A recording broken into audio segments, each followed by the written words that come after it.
පළවෙනි එක තමයි x ගේ 9 ඍණ 1 බෙදීම x ඍණ 3 ඝනය. හරිද? දැන් ඔයාලට හදා ගන්න බැරි වුණා නම් දුක් වෙන්න එපා. හරිද? ටියුට් එකේ ගණන් ටික හදන්න උත්සාහ කරන්න. හරිද? දැන්වත් පොඩ්ඩක් හැදෙන්න බලන්න කොල්ලනේ. හරිද? පොඩි හරි දෙයක් පොඩි හරි දැනුමක් අරගෙන ගානක් දෙකක් දැන් අර මම ඩිස්කස් කරපු ගණන් තියෙනවනේ. ওই ගණන් ටිකක් හරි බලලා ඉවරලා පොඩ්ඩක් හැදෙන්න බලහල්ලා. හරිද? හරි. මෙහා ගන්න මෙන්න මේ වගේ ගානක් හදන්නේ කොහොමද? හරි. දැන් මෙහෙම තිබ්බ පළියට මේ ගාන ඇප්ලයි කරොත් මොකෝ වෙන්නේ? බබා හම්බෙනවනේ. හරි. එහෙනම් මොකද පුතේ කරන්න වෙන්නේ අපිට? ලිමිට් එක x එකට යවනකොට පුතේ මේක අපි කඩා ගන්න ඕනේ. මේ බලා ගන්න කඩා ගන්න විදිය. x ගේ 9 ඍණ 1 9 විදියට කඩා ගන්න පුළුවන් මට මෙතෙන්ට x ඍණ 1ක් දාලා. එතන පුතේ තව එනවා 1යට x ඍණ 1 වර්ගයක්.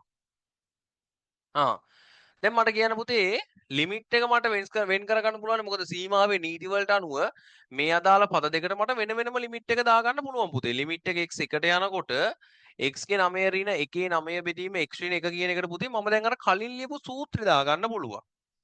ලිමිට් එක x එකට යනකොට පුතේ x 1 ඍණ 1. හරි. පැහැදිලි නේද? හරි නතර. මෙහා ගන්න. හොඳට අහගන්න ඕනේ.